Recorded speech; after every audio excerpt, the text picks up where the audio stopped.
Boa tarde. No programa desse sábado, teremos uma entrevista exclusiva sobre depressão com o médico psiquiatra Luiz Paulo Garcia. Mostraremos também como é possível obter uma vida saudável na velhice e ainda você vai conhecer um pouco mais sobre obesidade infantil.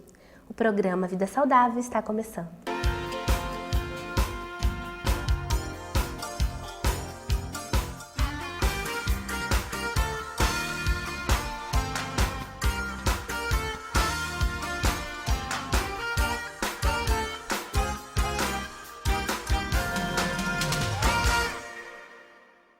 A obesidade é considerada pela Organização Mundial de Saúde um importante problema de saúde pública. A doença tem apresentado um crescimento significativo, principalmente nas crianças. Dados revelam que 50% das crianças obesas aos 6 meses de vida e 80% das crianças que são obesas aos 5 anos de idade permanecerão obesas. Veja mais detalhes na matéria da repórter Michele Fernanda. A obesidade infantil aumentou 5 vezes nos últimos 20 anos. No Brasil, atinge cerca de 10% das crianças. A Sociedade Brasileira de Pediatria apontou em um recente levantamento índices preocupantes. 6,7 milhões de crianças apresentam excesso de peso, ou seja, 1 em cada 10 crianças é obesa. Matheus Henrique tem 9 anos, mede 1,36 m e pesa 43 quilos. Faz todas as refeições sem moderação e consome uma quantidade excessiva de alimentos altamente calóricos. O consumo exagerado de alimentos ricos em carboidratos, gorduras e o sedentarismo são os principais causadores da obesidade. Para se ter uma alimentação saudável, é necessário ter um equilíbrio entre os alimentos reguladores, energéticos e construtores. Os alimentos energéticos que vão fornecer energia, que é o combustível para o nosso corpo. Então, eles são ricos basicamente em carboidratos, que é o principal nutriente desse grupo, que são, de um modo geral, todas as massas. Os alimentos reguladores são os que vão regular as funções do nosso corpo. E o terceiro grupo, são os alimentos construtores, que também deve ser consumido diariamente em cada refeição. Esses alimentos são ricos principalmente em proteínas e eles são principalmente as carnes, de um modo geral, leite, derivados, né, ovos, peixe e alguns feijões. Esses são os alimentos, os 3 grupos de alimentos que são importantes, que uma criança deve consumir todos os dias, de preferência em cada uma das suas refeições. Segundo a Organização Mundial de Saúde, 70% da população mundial está acima do peso, sendo que 50% são obesos. Já nas crianças, o índice de obesidade infantil está aumentando a cada ano e os principais influenciadores são a mídia e a sociedade. A mídia é um fator extremamente importante nisso da criança querer consumir, né? Tanto que muitos pais, quando levam a criança no supermercado, tem dificuldade, né, de dizer não, falar não, isso não pode comprar, tudo. A maioria acaba comprando esse monte de bobageira, assim, vamos dizer, que a criança gosta, né? Além da mídia, a escola também muitas vezes acaba tendo essa influência no sentido de que a maioria das cantinas, elas não vendem uma alimentação saudável. A maioria é fritura, refrigerante, doce. Então, eu acho que teria que partir essa modificação no padrão alimentar da família e da escola também, né? Uma criança é considerada obesa quando ultrapassa em 15% o peso médio correspondente à sua idade.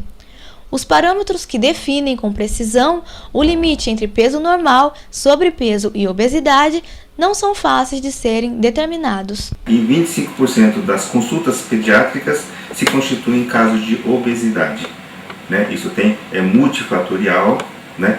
E ela depende, assim, do caráter hereditário, das questões ambientais e das questões psicossociais, né? E ela tem repercussões, então, mais a nível também orgânico, né? Na forma de hipertensão arterial, na forma de alterações respiratórias, problemas ósseos, problemas de pele, hipercolesterolemia, né? E com problemas cardíacos, né? Infarto agudo do miocárdio. A nossa equipe de reportagem acompanhou a consulta de Matheus ao pediatra. Se a gente for ver bem essa curvinha aqui, Matheus, olha, o que acontece? O seu peso está aqui, né? A sua altura está aqui. Então, o seu peso deveria estar aqui. Agora, você está num momento muito interessante, porque você vai logo mais entrar no estirão. Estirão seria o crescimento, crescimento para que você vire homem. Então vamos combinar assim, né? Daqui a 2 meses você vai voltar e a gente vai ver como é que as coisas estão encaminhando. Tudo bem? E você também está sendo acompanhado pela nutricionista, né? Que vai te orientar direitinho. Então seguir a risca, né? O que nós conversamos e o que a nutricionista te orientou. Tá? Mas não adianta ter pressa. É devagar, isso vai levar tempo. Tá? Mas precisa persistir, né? E a família precisa também estar junto com você. Combinado? Tchau, valeu.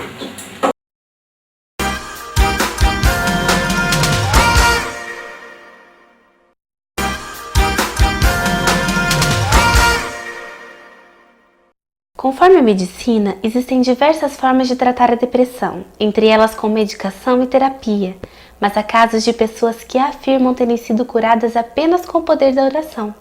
Confira a matéria com a repórter Michele Fernanda. A depressão é uma doença caracterizada por marcantes alterações afetivas que comprometem o físico, o humor e, em consequência, o pensamento. A depressão altera a maneira como a pessoa vê o mundo e sente a realidade. Afeta a forma como a pessoa se alimenta, dorme, como sente em relação a si próprio e como pensa sobre as coisas.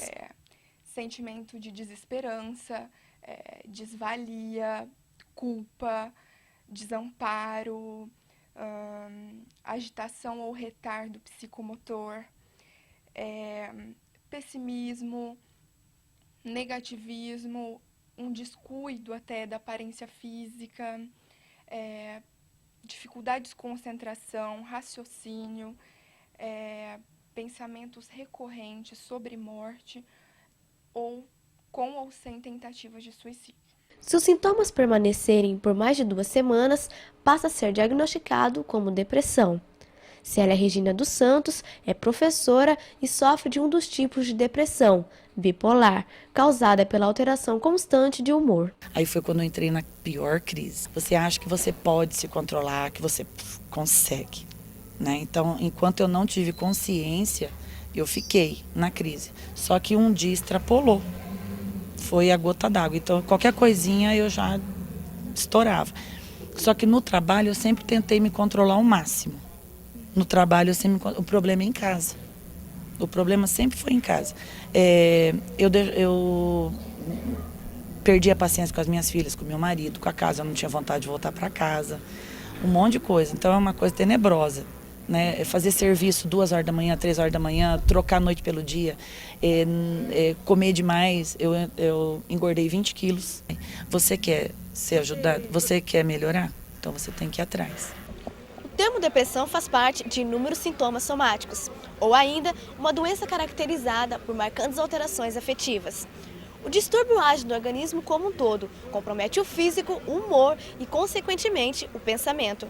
Rosimeire Liberato dos Reis é auxiliar geral, sofreu de depressão durante 2 anos e foi pelo poder da oração que foi curada. Eu tive um diagnóstico de leucemia,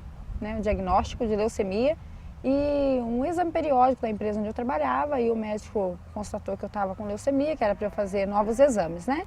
Eu já não comia mais, eu já não ia mais trabalhar. Às vezes que eu ia trabalhar, eu voltava para casa, né? O meu encarregado falava para eu voltar, porque eu não tinha condições de trabalho mesmo. Voltava para casa. Eu chegava na minha casa, eu só queria saber de deitar. Eu apagava todas as luzes da minha casa, eu já não dava mais atenção para os meus filhos.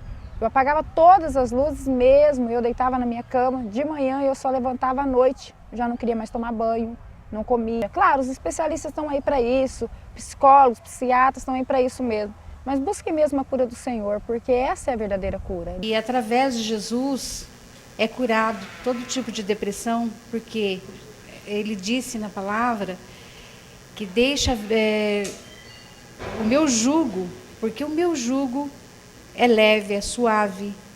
Então, todo depressivo que se apega a Jesus, ele alcança o abraço, ele alcança a amizade de Jesus, ele alcança o preenchimento daquele vazio, daquela tristeza que a depressão causa. De acordo com a Organização Mundial de Saúde, a depressão é um distúrbio afetivo que atinge 340 milhões de pessoas. O distúrbio está entre os 10 principais males que afetam a população mundial entre os 15 e 44 anos. Conversaremos agora com o médico psiquiatra Luiz Paulo Garcia. Estudos afirmam que a depressão é uma doença causada pela ação de neurotransmissores no cérebro.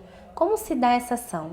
Então a pessoa pode desenvolver aqueles sintomas psicossomáticos ou somatizações, que são sintomas no corpo, porque soma é corpo, psico é mente, então psicossomatismo, da mente para o corpo. Quais são os principais sintomas da doença? Os sintomas são sempre visíveis? Então a pessoa pode ter somatização, que é um problema real, por exemplo, uma úlcera. Você vai lá e tem mesmo uma úlcera no estômago, ou hipertensão arterial, ou um infarto do miocárdio, por uma questão emocional. E tem aqueles que são sintomas só sensações, como dores, adormecimentos, suor, são sensações corporais que não se comprovam, não tem um substrato orgânico. Você entendeu? Como é feito o diagnóstico de uma pessoa com depressão? O diagnóstico é feito através do quadro clínico. Não existe nenhum exame para se comprovar. Então você, pela história do paciente, ele tem que ter uma história de rebaixamento de humor, com aqueles sintomas de tristeza, angústia e tal, inatividade, a pessoa fica muito parada, não tem vontade de fazer nada, não tem disposição, não tem energia, às vezes começa a deixar de se alimentar direito, às vezes não tem vontade de tomar banho, nem de se arrumar, e muitas vezes não quer comer também, como eu disse, se alimentar, né? Começa a ter alteração de sono, de apetite e da vontade. E isso é um quadro persistente. O estresse do dia a dia pode causar a doença? Pode. O estresse, o desgaste, o mundo moderno, a gente está vivendo numa velocidade muito grande, numa correria muito grande, numa quantidade de informações muito grande, numa competitividade muito grande e também numa violência muito grande. Então, todos esses fatores levam a um estado de ansiedade intensa. A pessoa fica ansiosa e normalmente desenvolve um transtorno de ansiedade, que pode ter crises de pânico, por exemplo. Isso é o mais comum. Só que a depressão, ela é uma comorbidade, quer dizer, é uma doença que aparece em outras doenças. Uma doença física, por exemplo, pode levar a pessoa à depressão e geralmente leva. A doença pode ser uma tendência genética? Uma pessoa que tem uma história familiar, alguém na família que tem esse tipo de transtorno, tem uma tendência maior do que o resto da população, apesar de o resto da população poder desenvolver também. Tem alguma forma de prevenir a doença? Tem. As prevenções desse tipo de doença são aquelas prevenções gerais, que é você levar uma vida saudável. A vida saudável hoje parece uma receita de bolo, né? Você tem que comer bem, que é comer bastante vegetal, salada, legume, fruta, pouca gordura, pouco açúcar, pouca massa. Você tem que evitar bebida, evitar o cigarro, evitar droga. Você tem que fazer atividade física regularmente e procurar ter atividade mental também, além daquela sua atividade mental de trabalho. Você tem que ter uma atividade fora do trabalho, como se fosse um lazer. E o lazer? Dados revelam que cerca de 9% da população brasileira é idosa e a tendência é que o número cresça. A repórter Michele Fernanda fez uma matéria com os idosos de Londrina e vai mostrar o que eles estão fazendo para manter a saúde. Atuais estudos científicos demonstram que o processo natural de envelhecimento não é um fator que impede o idoso de executar atividades cotidianas. As reais responsáveis pelas deficiências atribuídas à velhice são doenças que podem ser prevenidas ou tratadas na maior parte das vezes. Eu acho que primeiro ele tem que acreditar que ele pode ter uma vida saudável. Quer dizer, é possível que o indivíduo seja velho e que tenha saúde.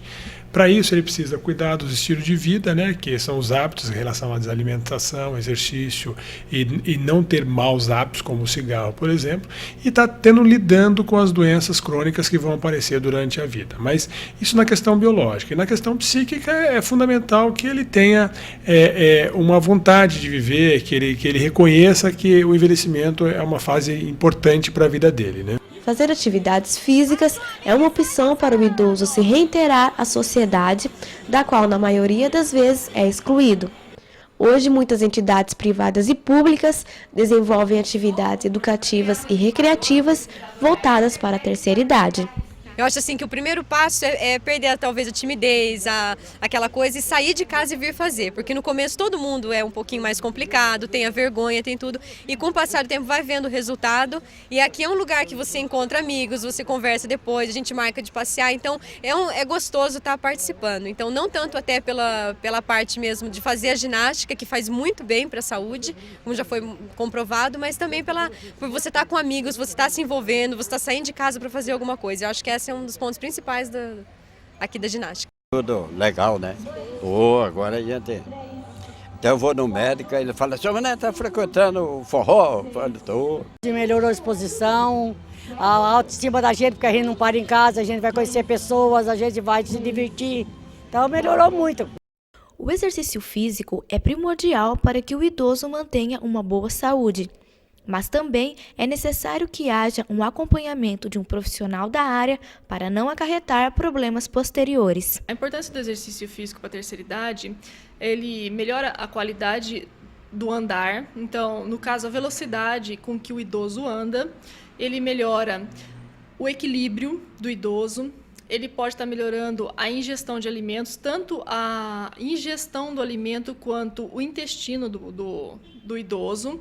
Ele ajuda a controlar algumas doenças, no caso, pressão alta, diabetes, artrite, osteoporose, artrose, entre outras doenças. Existe uma diferença quanto à intensidade com que ela é aplicada e a execução. Tudo tem que ser gradual e de acordo com o limite do paciente, no caso o idoso. Também sempre estar atento para a postura com que o exercício vai ser aplicado, para evitar algum aparecimento de mais uma outra dor ou acarretar algum outro problema que o idoso